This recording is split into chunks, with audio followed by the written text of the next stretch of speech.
Shiva Shambho, que sejamos todos amorosamente acolhidos na luz do Divino Ser e na frequência consciencial dos mestres do amor sabedoria. Estamos sob a radiância dos mestres do amor sabedoria e o que quer eles de nós? Consciências postas neste mundo em exercício de existência e experiências, justamente para sensibilizar e despertar essa consciência maior que podemos chamar de consciência crística. Esperam eles que nós possamos fazer esse movimento profundo para o nosso ser, que nós possamos perceber que a viagem é para dentro, que o mundo é como é, porque talvez precise ser assim, mas que nós temos um compromisso inadiável com a nossa essência, com a luz crística, com este algo que nos faz ser aquilo que somos. Pois que somos seres em estado de criação contínua, o que é o tema do nosso oráculo védico de hoje, onde iremos falar do criativo.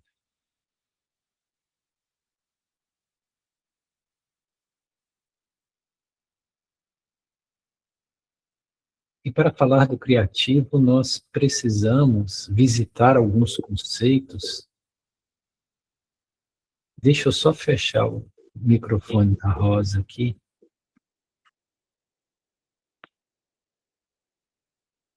Precisamos falar de alguns conceitos e aprofundá-los para que nós possamos entender o que é esse processo da criação.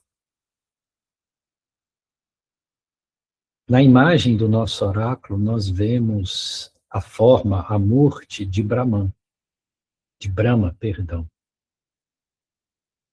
E é o primeiro ser da criação, ou é o próprio Criador. Dentro da Trimurti, que são os três princípios, nós temos Brahma, Vishnu e Shiva, sendo que Brahma é o Criador, ou o princípio da criação, Vishnu da conservação e Shiva da renovação ou destruição, para que o ciclo perpétuo da vida possa se manter. Então não se trata de um Deus, e sim de um princípio, de um atributo do absoluto. Na cultura védica, embora haja muitas manifestações de muitas deidades, que levam alguns a suporem que essa cultura é politeísta, em verdade, ela é absolutamente monoteísta, porque dentro dessa visão nós temos o Brahman absoluto, que é o Ishvara, que é o supremo controlador, que é o absoluto. E desse Ishvara, ou desse Adipurusha, é que vêm os impulsos da manifestação, tendo três energias básicas, que é justamente o princípio de criação, sustentação e destruição, que são simbolicamente representados por Brahma, Vishnu e Shiva. Veja, Brahma é distinto de Brahman. Quando se fala Brahman, está se falando do absoluto, daquilo que não é manifesto, é do imanifesto. O imanifesto é Brahman. O manifesto no princípio de criação é Brahma. Então, aqui na imagem nós temos Brahma. E Brahma é um impulso de criação. A nossa lâmina de hoje, o nosso oráculo, ele se chama Varrine. E essa palavra Varrine tem que ser muito cautelosamente explorada por nós para que nós possamos entendê-la em sua semântica mais profunda. Porque ela traz um significado dentro de uma visão cosmogênica muito específica. Varrine seria o fluir, mas não um simples fluir. Varrine é aquilo que permite que o fluxo do universo possa se deslocar do imanifesto para o manifesto. Então, é uma espécie de catalisador cósmico.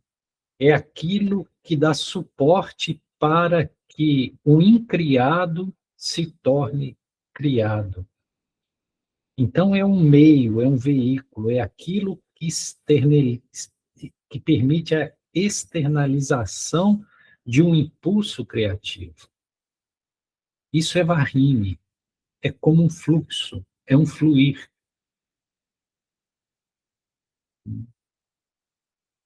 E que ele está presente em todo o processo da manifestação ou da criação.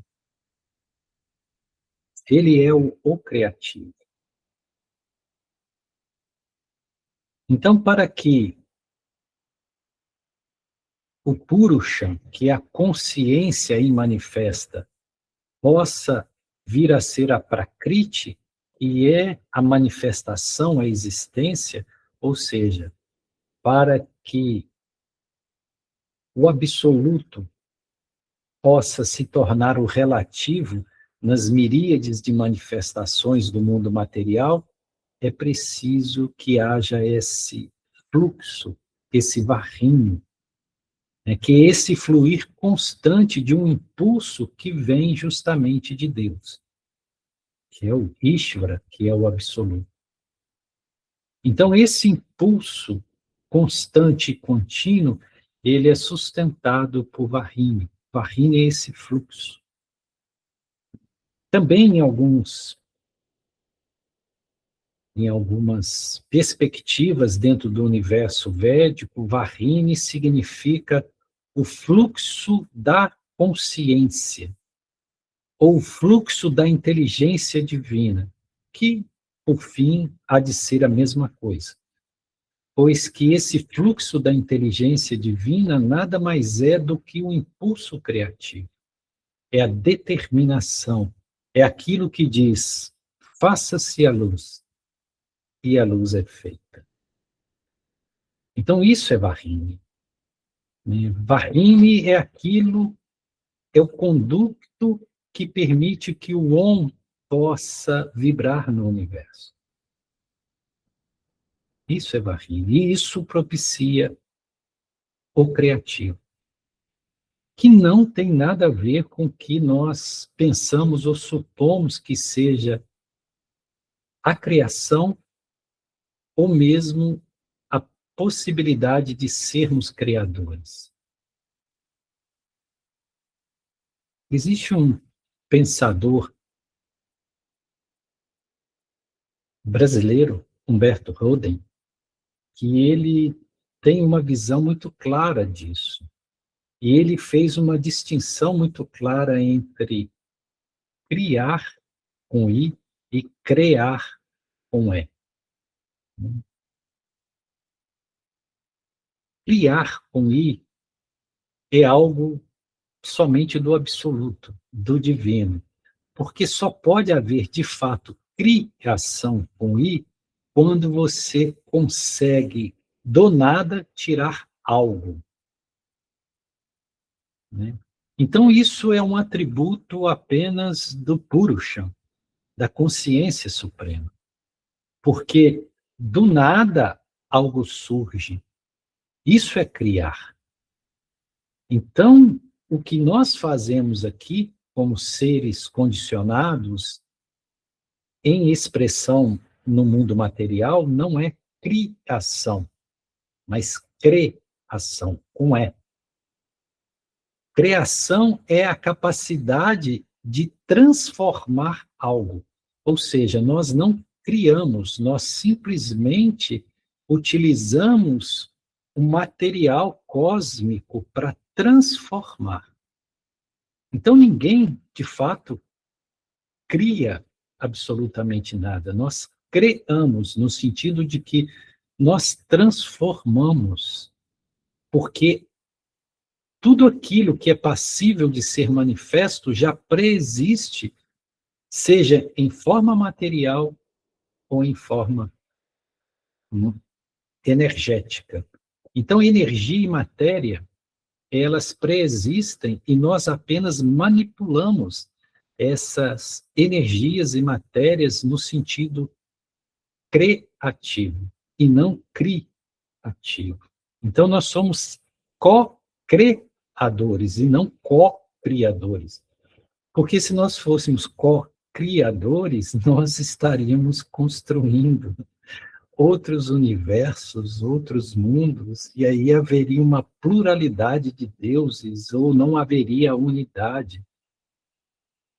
Não haveria essa condição de Deus ser onisciente, onipresente, de ser absoluto. Então, nós somos co-criadores. E temos todos os atributos que estão presentes na consciência suprema, ou Ishvara, para transformar a realidade. Embora nós ainda não saibamos bem como usar essas energias.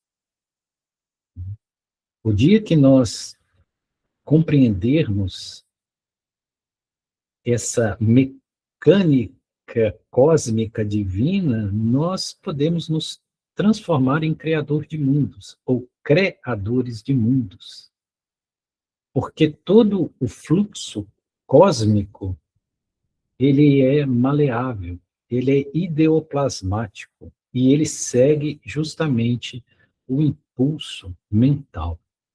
Por isso que Varrini também significa fluxo mental, fluxo do princípio inteligente, porque é o princípio inteligente que modela todas as coisas. Então, nós precisamos entender isso para ver que nós somos seres criativos e que não fomos criados. Por quê? Porque nós somos parte e parcela do absoluto, e esse absoluto é incriado. Ele cria, mas é incriado. E nós também, em nossa essência mais elevada, nós somos justamente a expansão desse princípio. Me permita só, está dando um problema aqui, deixa eu só tentar resolver. Ok. Só um minutinho. Ok. Então, todos nós temos íncito em nós o impulso da criação, porque nós somos gestores de um plano. Não há ninguém que seja inativo, que seja ocioso. Todos nós queremos manifestar algo. Todos nós estamos no plano da manifestação da existência com as potencialidades de criação manifestas. Só que, quando nós não sabemos como usar devidamente essas potencialidades criativas, nós acabamos cometendo praticando, manifestando ações que se voltam contra nós mesmos. E aí nós somos vítimas do nosso próprio livre-arbítrio criativo. Existe uma obra maravilhosa que retrata isso muito bem, que é aquele livro de Mary Shelley, né, o Frankenstein, né, que todos conhecem aqui, já se tornou um mito, aliás, já se tornou um arquétipo da nossa cultura, Frankenstein, não há quem não conheça. E nessa obra, Mary Shelley fala de um médico, né, doutor, que ele é obcecado para se igualar a Deus no sentido de criar a vida.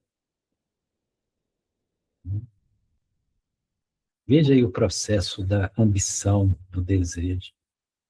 E ele, nas suas pesquisas, ele consegue, juntando pedaços de corpos de pessoas mortas, unificando esses pedaços, ele consegue trazer à vida um ser, ele cria um ser e dá vida a um ser que antes estava inanimado.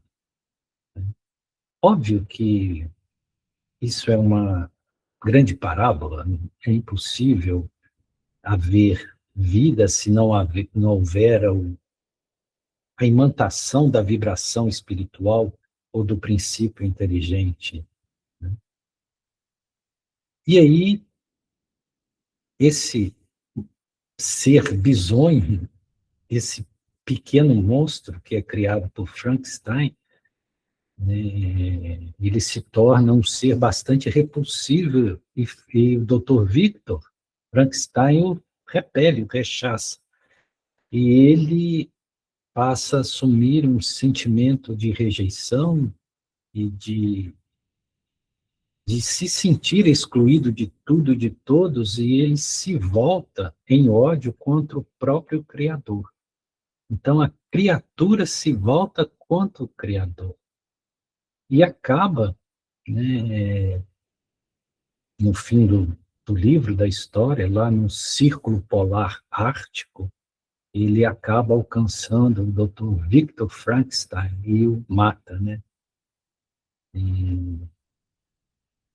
E assim consolida essa visão da criatura que se volta contra o Criador. Mas quantos Frankenstein nós já criamos?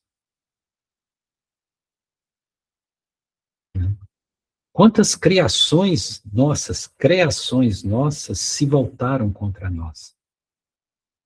Quantos usos indevidos do princípio inteligente, pelo atributo da vontade, nós colocamos em movimento e depois isso acaba sendo nocivo para nós mesmos?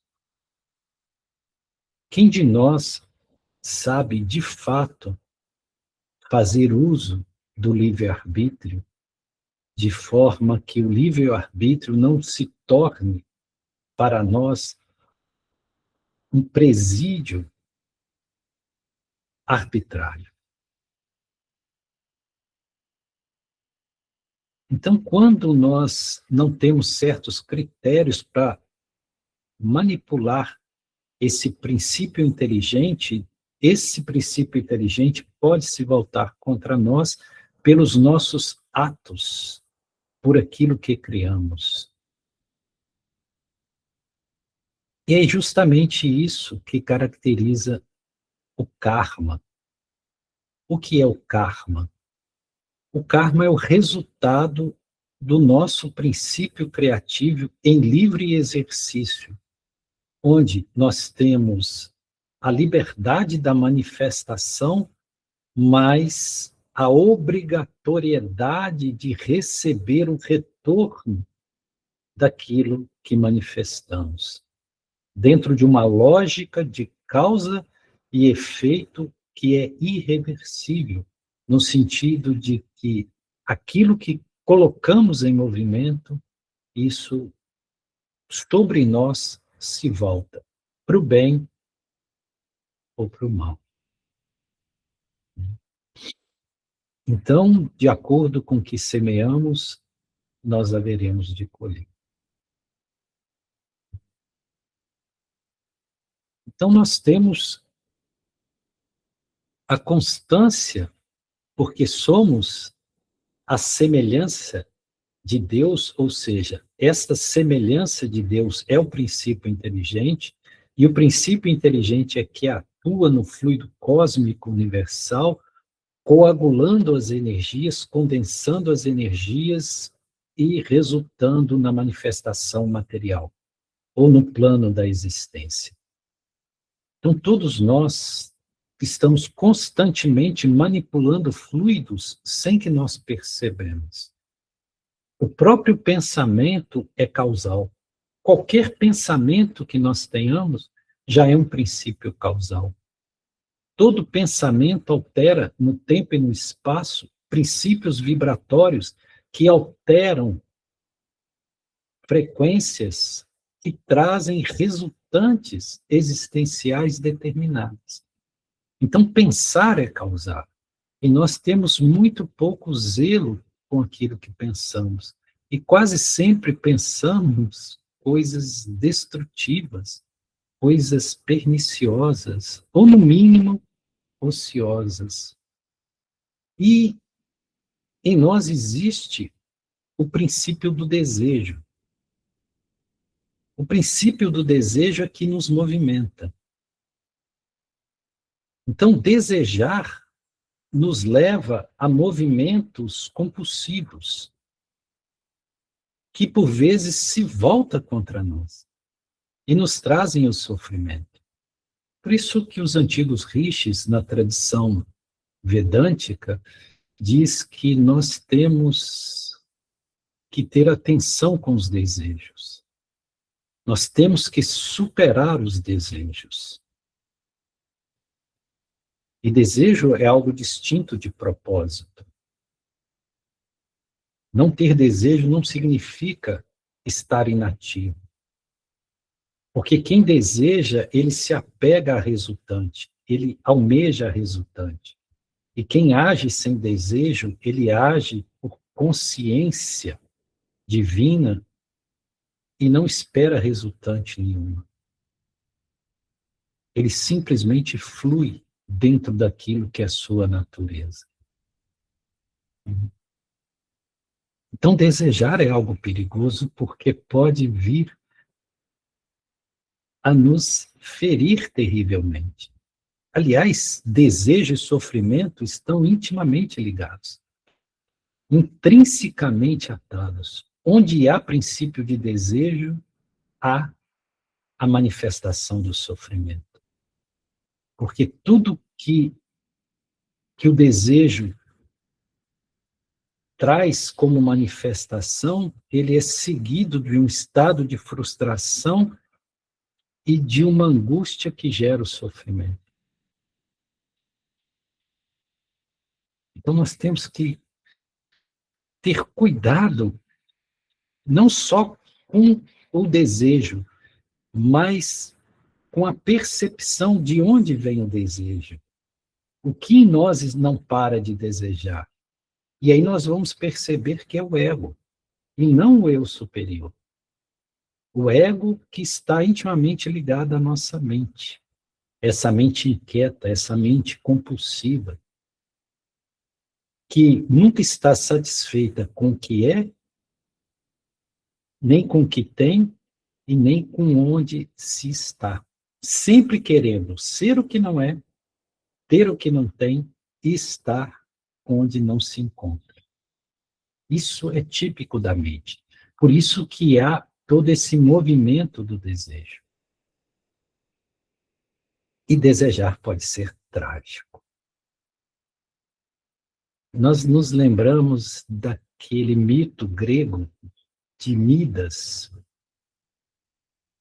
Dentro da mitologia grega, Midas foi alguém que foi beneficiado por Dionísio, porque ele prestou um grande favor a Dionísio, hospedando um grande amigo de Dionísio, lembrando que Midas era um rei, ele era o rei de Frígia, né? Então ele era um soberano, era um homem muito poderoso, e por ele ter prestado favores a Dionísio, Dionísio, né, pergunta a esse rei da Frígia, que era Midas, o que ele desejava, que qualquer que fosse o desejo dele, ele iria realizar. E Midas, muito ambicioso, ele desejou, ele pediu a Dionísio que aquilo tudo que ele viesse a tocar virasse ouro. E Dionísio concedeu. Então, Midas, qualquer objeto que ele pegasse, até mesmo uma rocha, uma pedra, um pedaço de pau, se transformava em ouro. Tudo que ele tocava se transformava em ouro. E qual foi o trágico para ele, dentro dessa ambição desenfreada? É que ele tocou a própria filha e a filha se transformou numa estátua de ouro. E com o passar dos dias e do tempo, ele não mais conseguiu se alimentar. Ele estava morrendo de inanição, porque quando ele levava o alimento na boca, o alimento, quando tocava na boca dele, nele, se transformava em ouro e ele não conseguia comer ouro. Então, qualquer alimento se transformava em ouro e ele não conseguia se alimentar. Esse mito de Midas diz muito da nossa condição, porque o nosso desejo, a nossa ambição gera justamente o princípio do nosso próprio fim.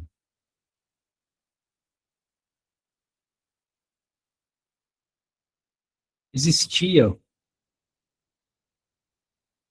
um pastor, um homem muito apegado à ortodoxia evangélica, né, conhecia a Bíblia de trás para frente, mas ele era muito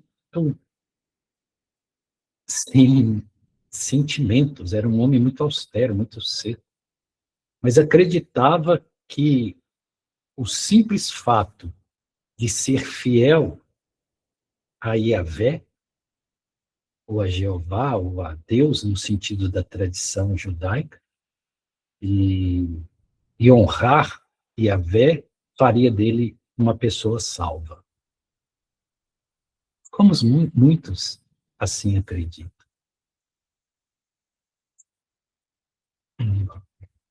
E ele tinha uma ambição de que, após a morte dele, ele seria levado ao paraíso.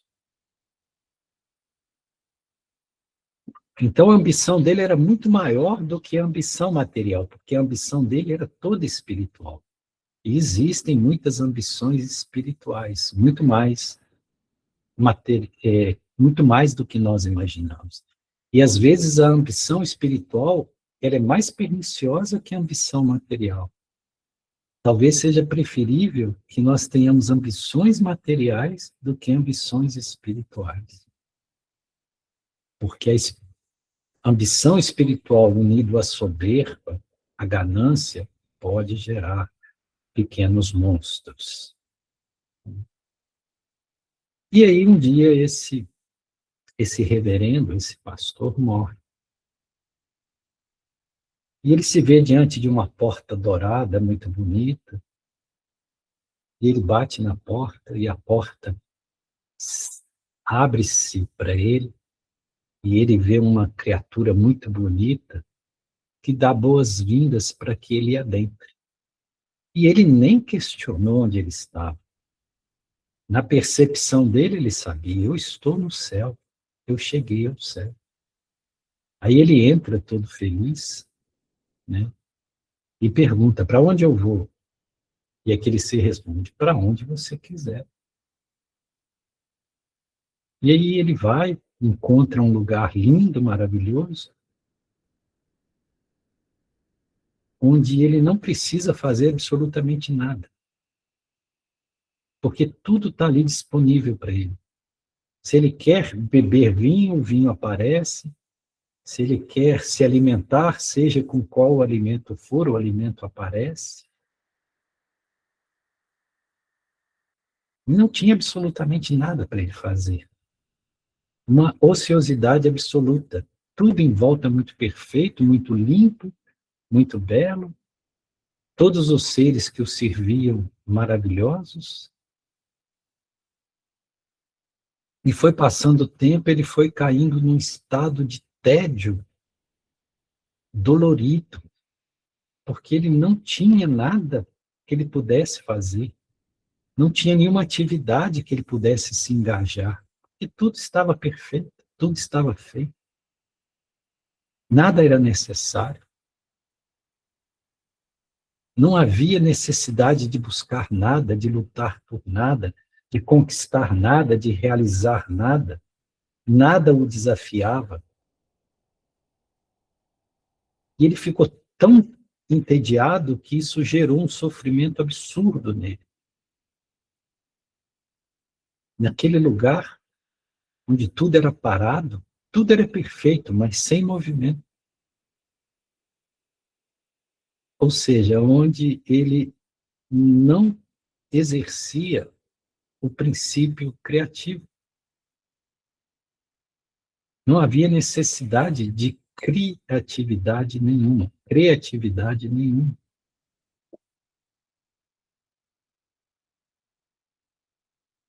Aí ele voltou lá naquela porta dourada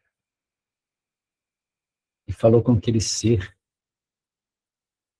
de bela feição que estava ali, como porteiro, que ele queria sair, porque ele sabia que ele estava ali por méritos dele, mas que ele queria visitar o inferno, porque talvez no inferno acontecesse mais coisas, houvesse algum desafio, algo que o motivasse. Então ele pediu gentilmente se ele podia sair para visitar o inferno. Aí aquele ser riu para ele e disse: meu amigo, você já está no inferno desde que você entrou aqui. Isso aqui é o inferno.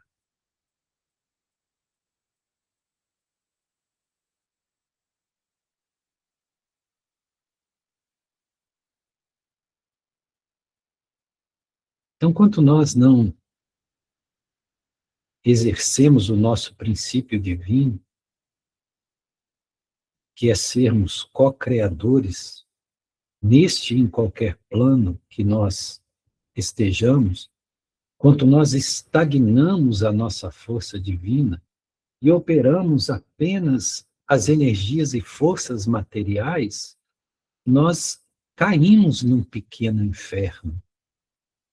Nós vamos viver e visitar um inferno particular. Porque nada no mundo material vai nos satisfazer. Ainda que nós sejamos um rei, um suzerano cheio de servos e possamos ter dinheiro para tudo comprar, para tudo ter, ainda assim nós vamos vivenciar um inferno particular. Porque as forças do criativo não estão presentes em nós. Não foram motivadas, sensibilizadas. Então, quando nós vemos esse simbolizado por Brahma, que é o criativo, aqui na imagem está dizendo criativo, porque justamente é um impulso do absoluto. Quanto sai do imanifesto para o manifesto, né? Distinguindo, como nós distinguimos, criativo de criativo. Então, esse princípio do criativo é justamente o atributo do primeiro raio. Quando nós falamos da chama azul, né, nós estamos falando desse princípio da vontade e poder, que está presente em cada um de nós. E essa vontade e poder, ou seja, essa intencionalidade do princípio inteligente, é que gera a manifestação material. Quando nós estudamos a física quântica, quando nós vemos a questão do colapso das ondas, vindo a elas a se tornarem partículas, né? Esse princípio do colapso é justamente causado pela intencionalidade, ou seja, os físicos quânticos observaram que quando não há uma intencionalidade, ou seja, quando não há uma mensuração, uma observação, tudo nesse universo das micropartículas é onda e é possibilidade infinita. Então, não existe uma realidade, existe possibilidade de realidade. Esse é o princípio da incerteza ou da indeterminação de Heisenberg. Ou seja, uma realidade só se torna aquela realidade quando ela é mensurada ou quando ela é intencionada. Entre milhares de possibilidades, ela se torna apenas uma, e é justamente esse colapso, né, que permite que haja a estrutura de uma realidade. Mas o que é o que faz com que isso aconteça? É o princípio inteligente. Por isso que Amit Goswami, por exemplo, ele inverteu essa lógica da física tradicional. Ele diz que primeiro vem a consciência, e é da consciência que nasce a matéria. Quando a consciência atua sobre esse fluido, né, esse oceano causal, que é todo esse campo vibratório, ele colapsa uma determinada realidade. E nesse sentido, nós estamos colapsando realidades para nós mesmos. Existem mundos dentro do mundo. Cada um de nós constrói o seu próprio mundo.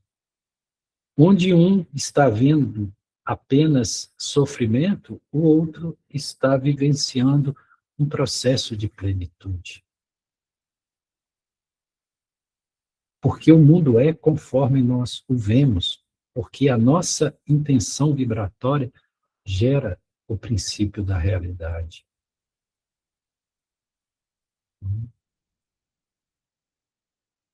Então, todo o princípio da criação, ele segue rigorosamente esse princípio do eu intenciono, eu sei, eu realizo e eu libero.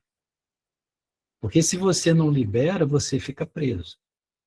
Então, o princípio espiritual tem que haver, no fim, a liberação, ou seja, o não apego. Então, eu intenciono, ou seja, o intencionar é a determinação para que algo se faça. Faça-se a luz e a luz é feita. Então, tem que haver intenção. Intenção é vontade e poder. É o primeiro raio, é a chama azul. O eu sei é o conhecimento, é a chama dourada, é a verdade, é a sabedoria. E, de fato, eu sei. Quando eu estou conectado com o meu eu superior, eu simplesmente sei. Intenciono e sei. E sei que sei. E a sabedoria está em mim. E com isso eu realizo. A ação, a Karma Yoga, o princípio da ação é justamente o terceiro raio, que é a atividade inteligente, que é aquilo que constrói, que modela. E nós, de fato, realizamos. Não há nada que não possamos realizar se há a conexão perfeita com o estado vibratório perfeito. Mas depois de realizado, é preciso que eu me libere, que eu não me apegue. Porque se eu me apego, eu fico preso àquilo que eu criei.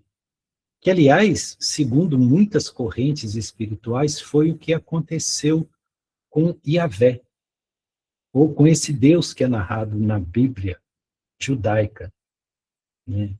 Que ele caiu e ficou preso na própria criação, porque nele o impulso de criação foi desenfreado. Então ele meio que ficou preso dentro daquilo mesmo que ele criou. Obviamente que aqui nós não temos tempo para nos estender sobre esses princípios gnósticos, né? Mas não só na tradição dos gnósticos, mas também na tradição védica isso é narrado. Porque Brahma, que é esse princípio de criação, ele começa a produzir certos monstros dele mesmo, né, compulsivamente. E foi preciso que Shiva cortasse uma das cabeças dele para ele parar de criar compulsivamente. Porque ele tinha caído e ficado preso dentro desse processo.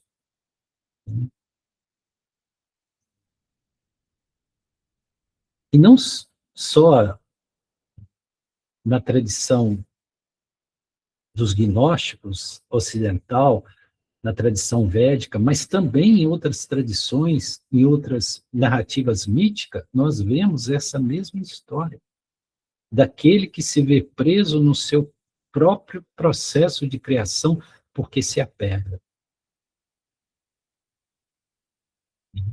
Por isso que esse princípio, eu intenciono, eu sei, eu realizo e eu libero, tem que terminar com a liberação.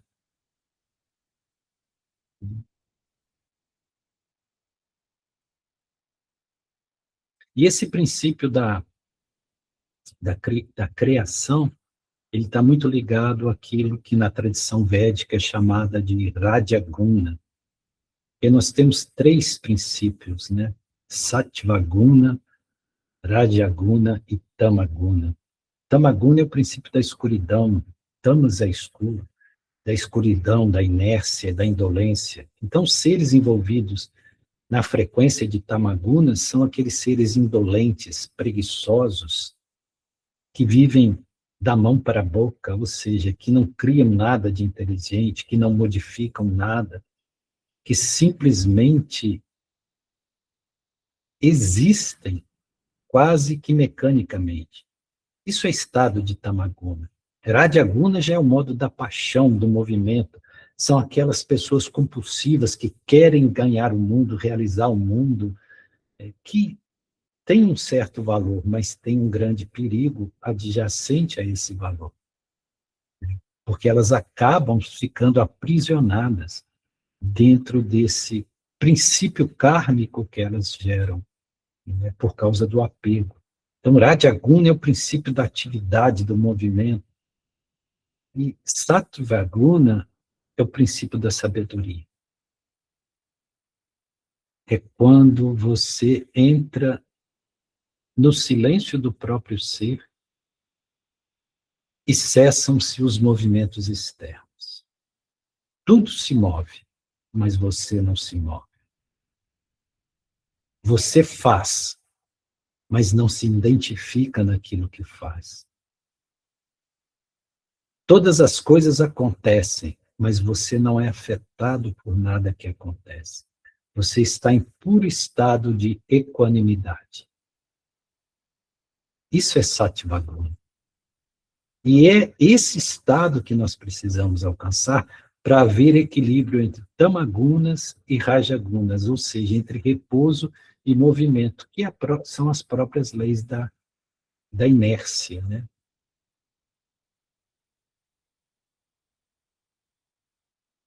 Então veja como que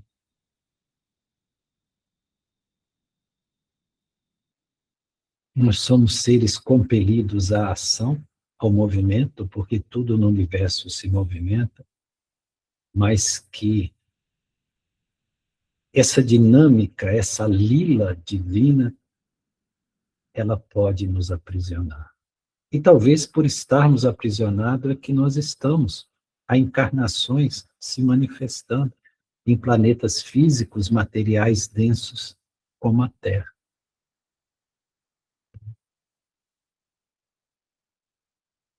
Então, em síntese, é isso.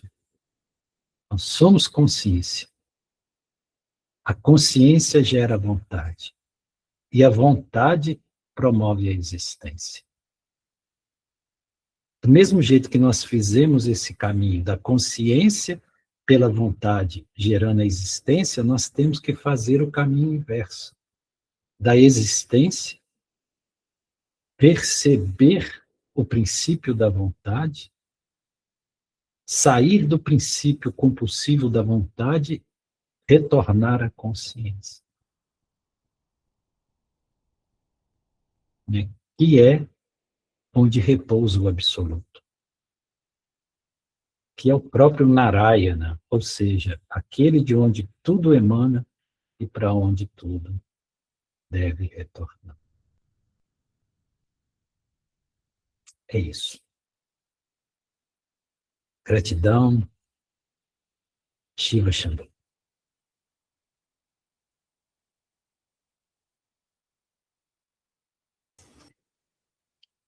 Gratidão, Gaian, pelas reflexões.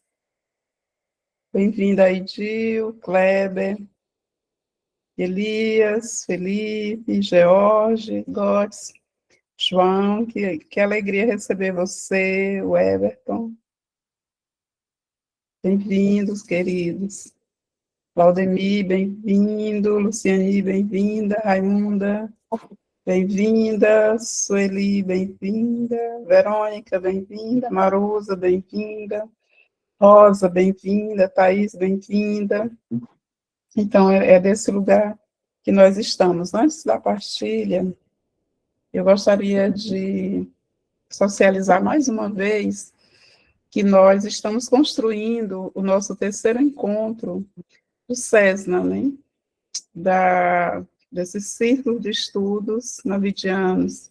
Navidianos, que é um núcleo ascensional de vivências espirituais.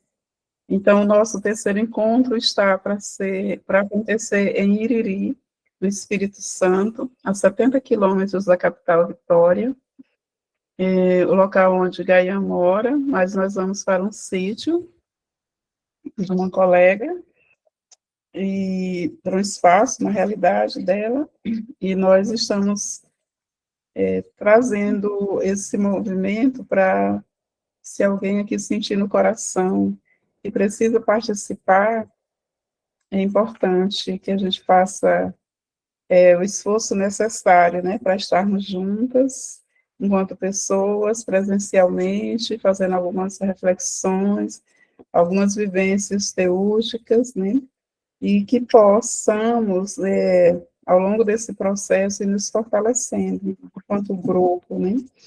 Nós temos aqui o Kleber, que vai poder hospedar algumas pessoas na casa dele, né, o João e o Everson são aí do Espírito Santo, com certeza eles vão estar participando conosco também desse movimento. Nós temos a Marusa, que também vai receber algumas pessoas no local de moradia dela, e tem outras pessoas que não estão aqui no grupo, que também vão possibilitar uma hospedagem solidária. Nossa pretensão é estarmos todas dia 1º de março, em Vitória, para nos deslocarmos para Iriri, e dia 2, 3, 4 e 5 de março, nós teremos o nosso encontro, e as passagens poderão ser compradas de volta para casa a partir do dia 6. Nós solicitamos que não comprem para o dia 5, para não termos aquela agonia, né, agonia mesmo, não é igual não, de poder sair de lá rápido, né, porque tem voo, porque tem isso. Então, a gente já se organiza para chegar dia 1º, pode chegar antes, tanto faz, né, pode sair depois também, mas do dia 2 ao dia 5, que nós possamos estar desse movimento, certo? Nós já acordamos em relação à questão dos valores, então, as pessoas que forem fazendo as suas inscrições, nós vamos colocar em um grupo, né, abrir um grupo de WhatsApp para irmos conversando. A Sueli está organizando um Google Forms com as orientações e para a gente poder também fazer esse movimento de conversar, né, a partir do que for dito ali no Google Forms. Então, eram esses os... E qualquer coisa, entre em contato no nosso PV, tanto de Gaian, Sueli, meu, Felipe, Claudinha Barros, né? E nós estamos para fazer essas possibilidades de escuta, o Elias igualmente, tá bom? E Felipe, lógico, né? Felipe já comprou a passagem dele, gente.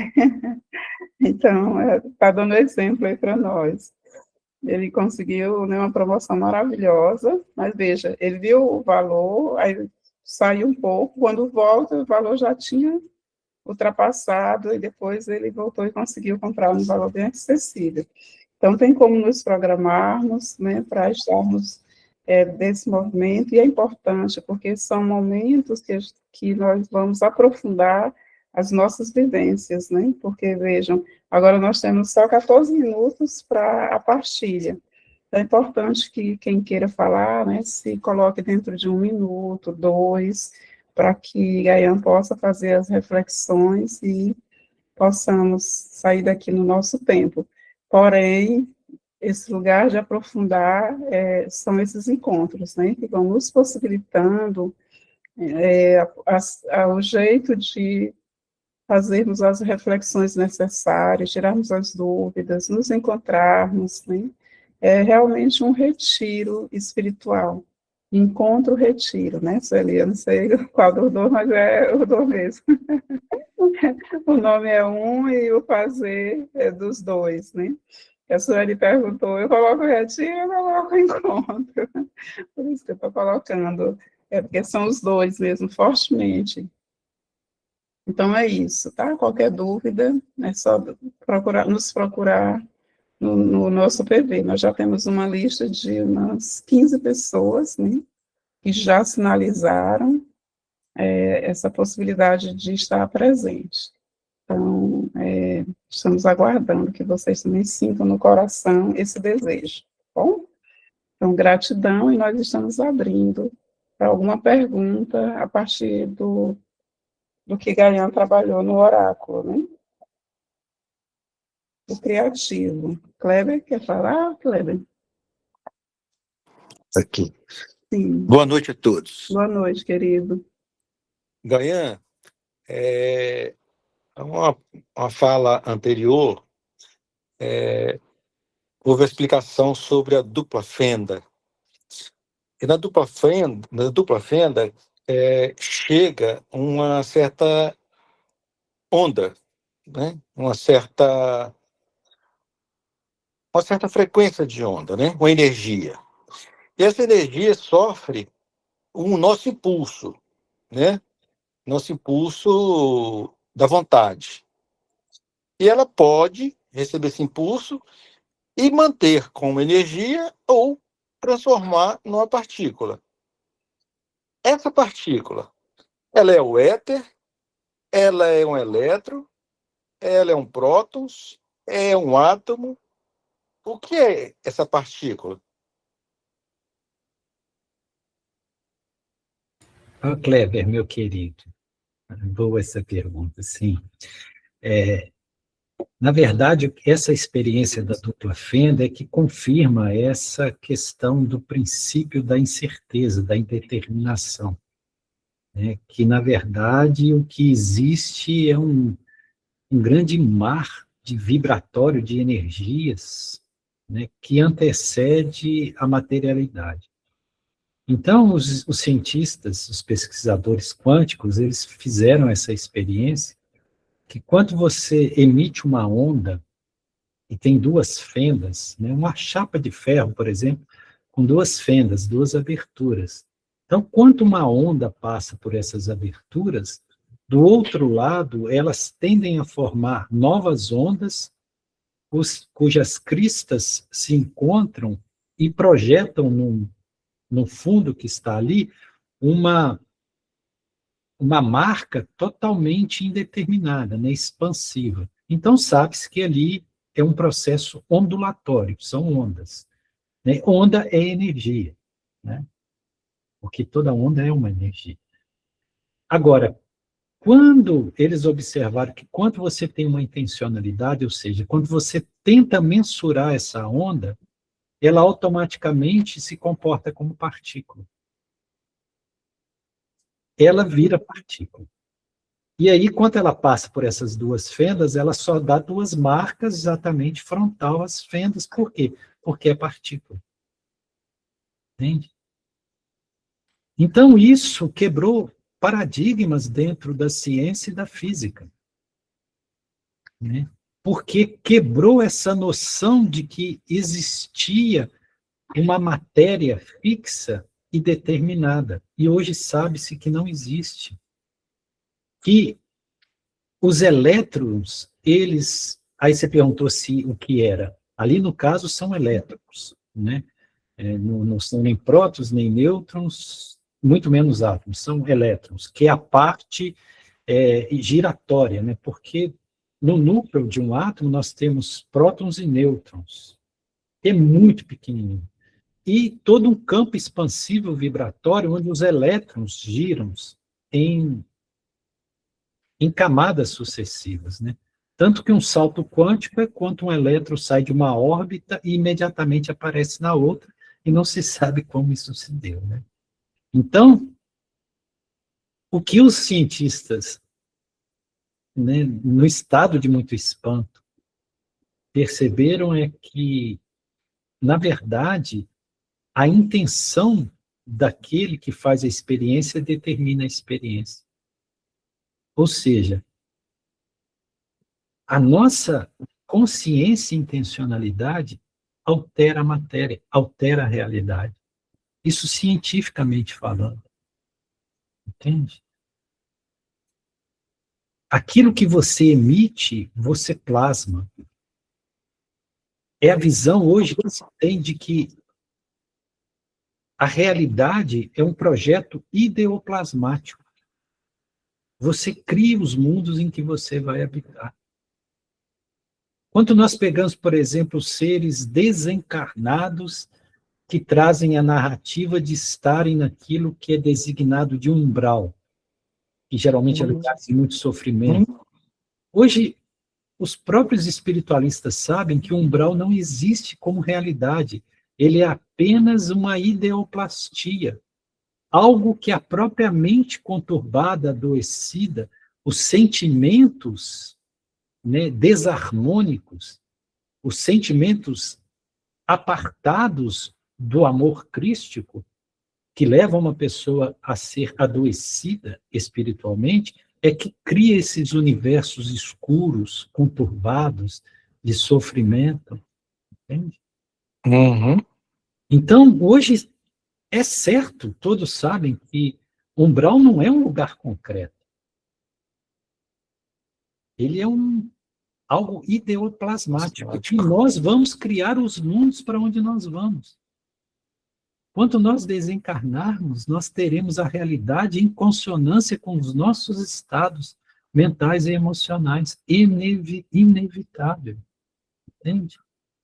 Aliás, a espiritualidade mais profunda diz que real mesmo é só o mundo espiritual, que é um mundo não manifesto. Né? Pietro Baldi chama isso de sistema. O sistema é o mundo perfeito, é o mundo espiritual. Isso que nós temos aqui é o antissistema. E nós caímos no antissistema por causa da queda, ou seja, nós fizemos mau uso dessa vontade, inteligência, e plasmamos mundos imperfeitos. Então, a imperfeição do mundo que nós habitamos vem das consciências imperfeitas vibrando que somos. Então, Kleber, o dia que uma massa crítica desse planeta passar a um estado de consciência puro, esse planeta muda. esse planeta sai desse estado de prova e expiação, né, a esse estado de vivências tão sofredoras e passa a ser um estado vibratório muito mais elevado. Então, quem que vai mudar o planeta onde está? Uhum. Nós mesmos, mesmos. nossas vibrações. Não vai vir ajuda de fora, não é Jesus que vai descer da nuvem e vai salvar o planeta. Isso é uma visão mítica que nós temos. Porque o Cristo está em nós. Nós precisamos estar na consciência crística para contribuir, para crescer essa massa crítica do planeta, para que num processo de ressonância mórbica, isso possa atingir a todos. Então, se nós queremos o bem para o mundo, nós precisamos realizar esse bem em nós, porque o que nós não realizamos em nós, nós não teremos em lugar nenhum. Entende? Isso não é ser egoísta. Nós temos a responsabilidade de sermos alinhados com o bem maior para que o bem maior se manifeste em toda parte. Entende? Pessoas felizes irradiam felicidade e contribuem para que a psicosfera se torne vibracionalmente alegre, pura, bela. Entende? Então, nós somos responsáveis pelo mundo, não só por nós mesmos. Então, a autorresponsabilidade com aquilo que somos afeta a todos. Porque esse mundo é ideoplasmático também, porque esse mundo aqui não é real. É isso que é o sentido de Maia dos Vedas. Porque isso aqui é o antissistema, segundo Pietro Baldi. Então, isso aqui é apenas uma projeção de um estado consciencial que está em desequilíbrio ou em desalinho com o princípio unificado com o divino. Por isso que todos nós, nesses mundos materiais densos, nós temos esse sentimento de separatividade. Eu e Deus, né? Eu e o outro, eu e o mundo. Esse princípio de separatividade é que é a doença. E como eu me sinto separado do todo, eu me sinto acuado. Eu tenho medo da morte. Mais medo do que a morte, eu tenho medo da vida, porque a vida é mais terrível do que a morte. Eu tenho medo de tudo, eu entro em processo de autodefesa, aí o ego começa a atacar tudo. Entende?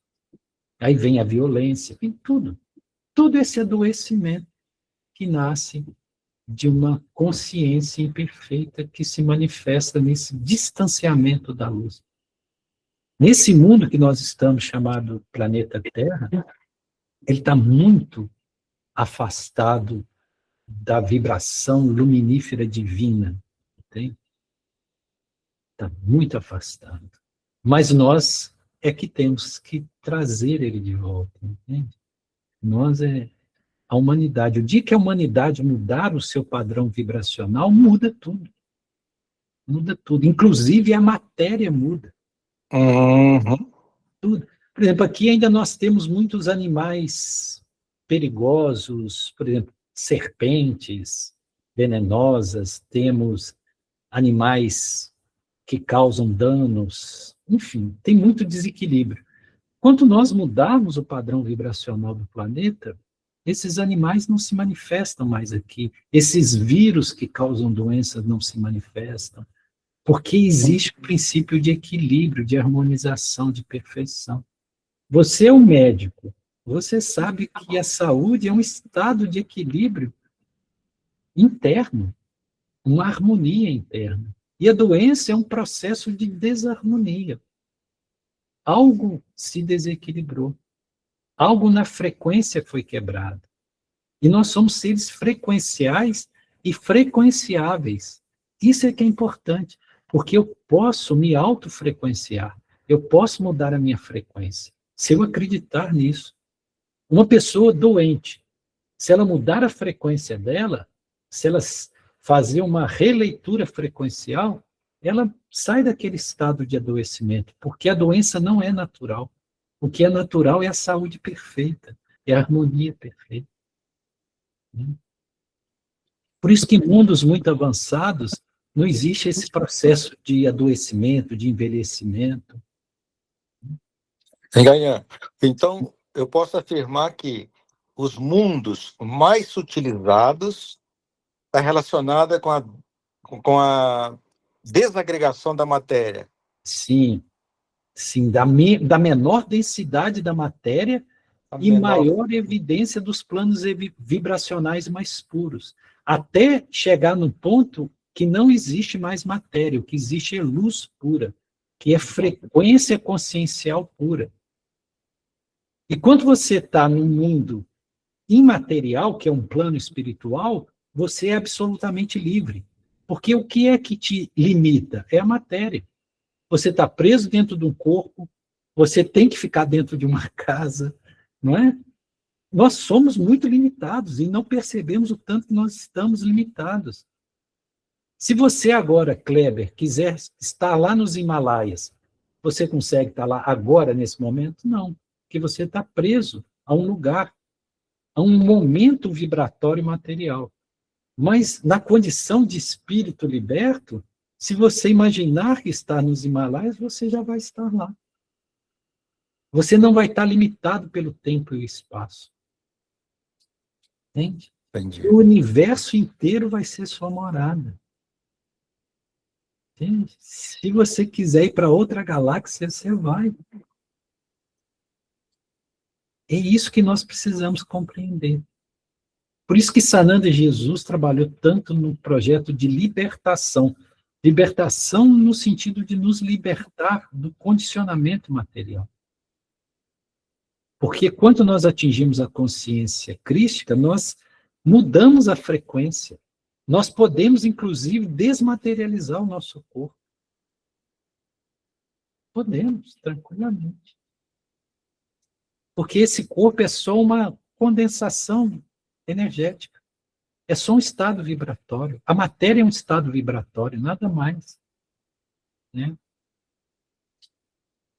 Então é isso, Kleber. Tá ótimo, obrigado, Guilherme.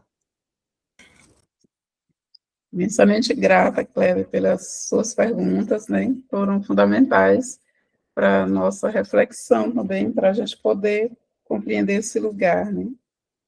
Vários lugares, na realidade.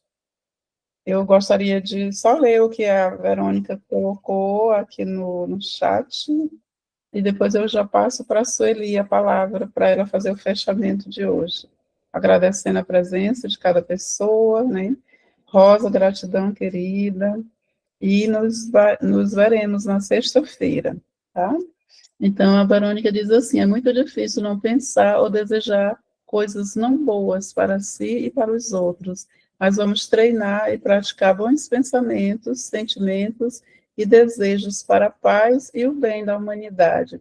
Hoje, mais do que existe, acho que mais do que nunca, né, existe, só um momento, a necessidade de construir o bem para toda a humanidade. Ok, Sueli, com você.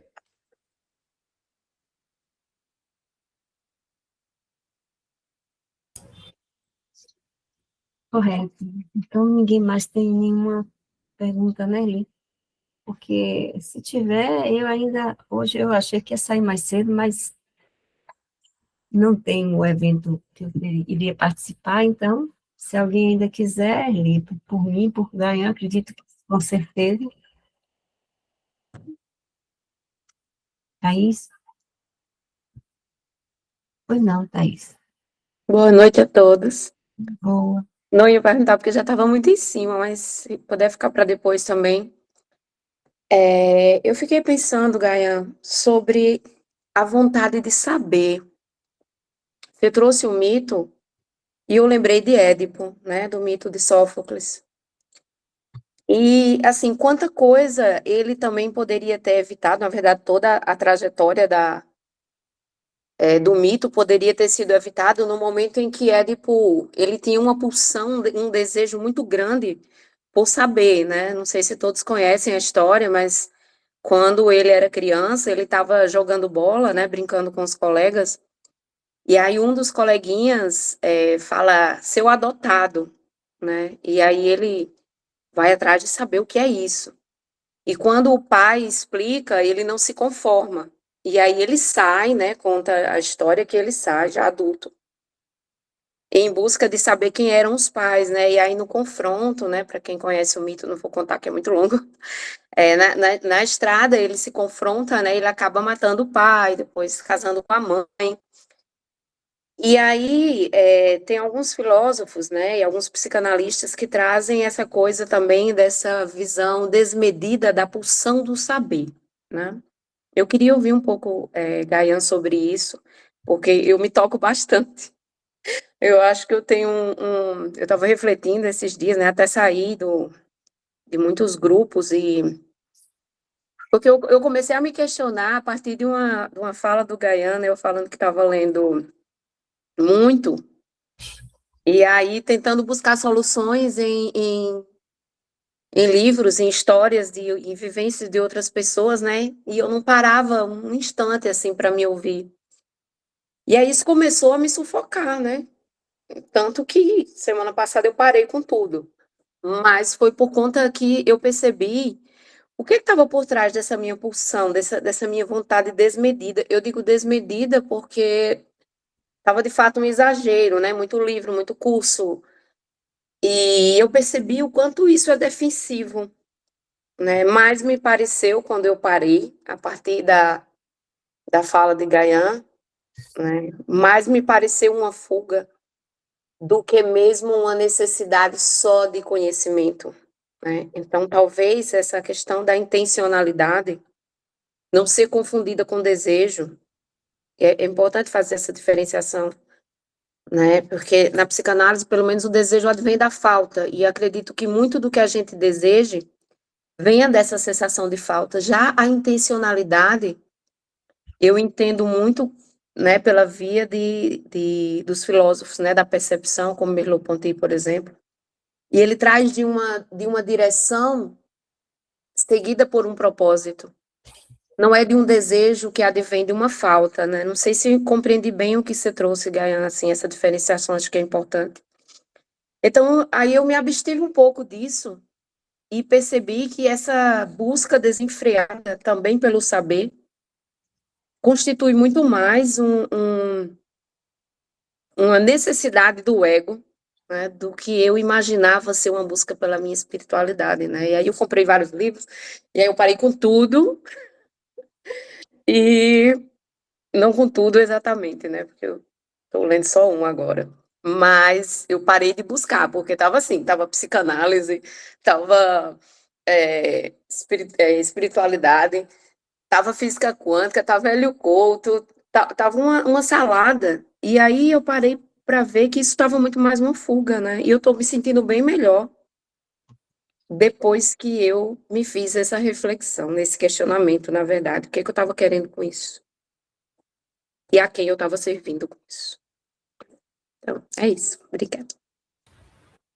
Hein, Thaís, minha querida? Não vou me estender muito, mas vou procurar ser muito cirúrgico, né? Primeiro que compulsão por saber nunca é uma compulsão. A compulsão é pelo conhecer, né? Conhecimento e sabedoria são coisas distintas, né? E o acúmulo de conhecimento vem de uma falta mesmo. Nesse sentido, o desejo sempre está encobrindo uma falta, né?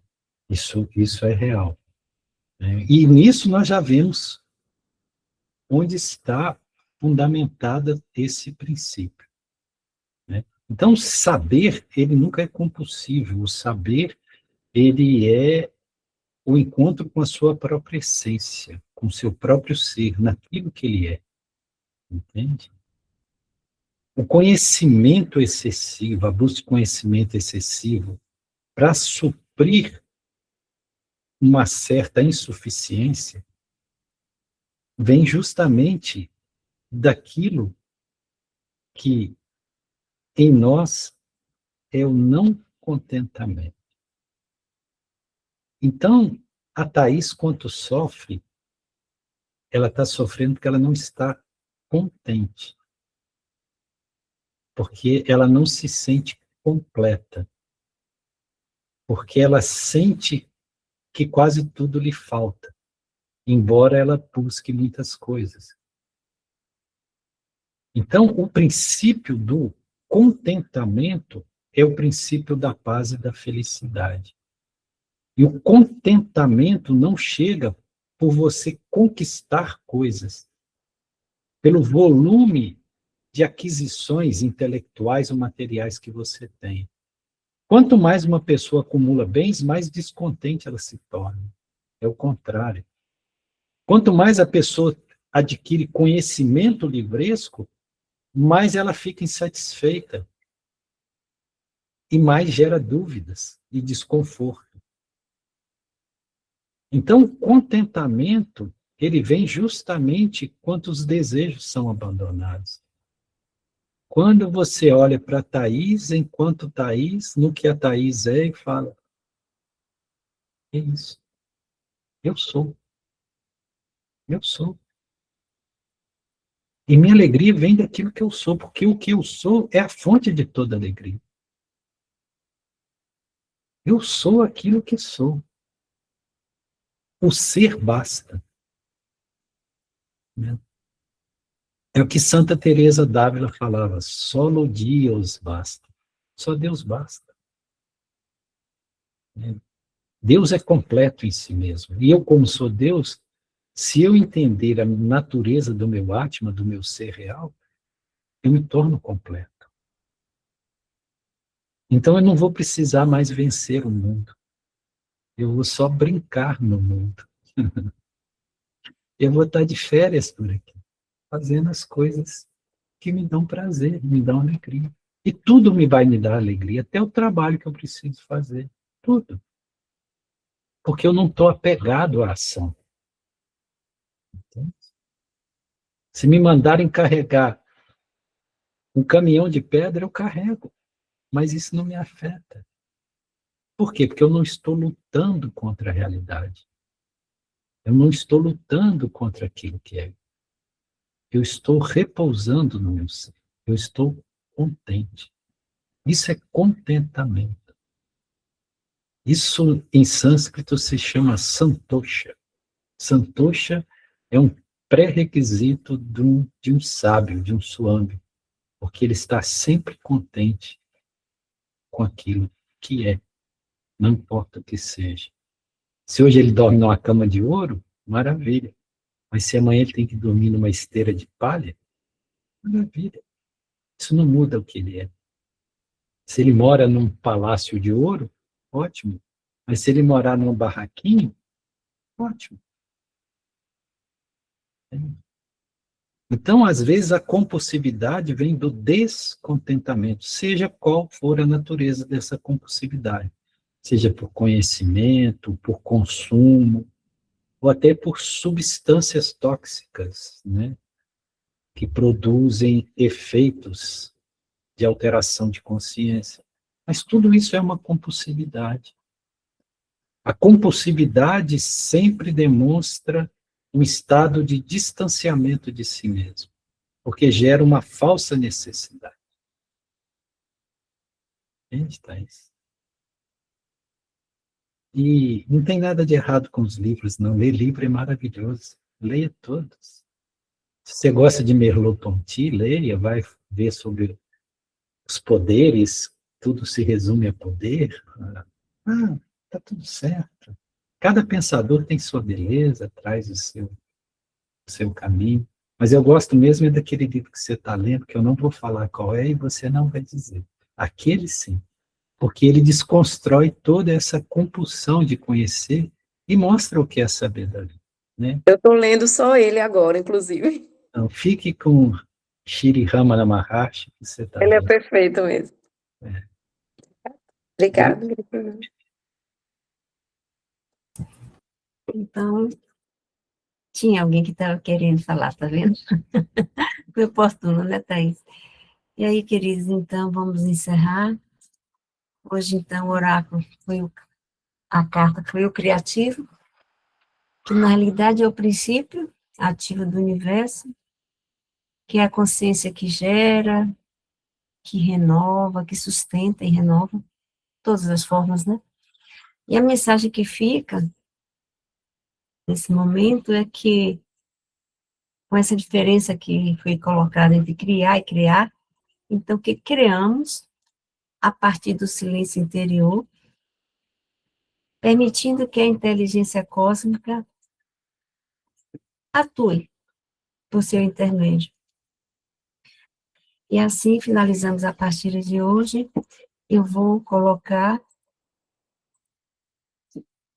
vamos vibrar nas vibrações dessa chamada sintonia navidiana, para que a gente encerre hoje com elevadas frequências pelas quais devemos nos manter, sempre que buscar, sempre que perceber que está caindo em algum sentido, principalmente no pensamento, como foi colocado aqui por Gaia hoje, lembremos inclusive dela. Eu sou a presença. Eu sou a presença divina da luz. Eu sou a presença divina da luz que brilha no Sagrado Coração. Eu sou a presença divina da luz que brilha no Sagrado Coração e ilumina o caminho. Eu sou a presença divina da luz que brilha no Sagrado Coração, que ilumina o caminho, revelando a verdade. Eu sou a presença divina da luz que brilha no Sagrado Coração e ilumina o caminho, revelando a verdade e manifestando o amor. Eu sou a presença divina da luz que brilha no Sagrado Coração e ilumina o caminho, revelando a verdade e manifestando o amor, edificando a felicidade e a paz. Eu sou e eu sou. Tenhamos todos uma noite de paz, bons sonhos, boas projeções, boas reflexões, e que nos encontremos sexta-feira nesse mesmo canal.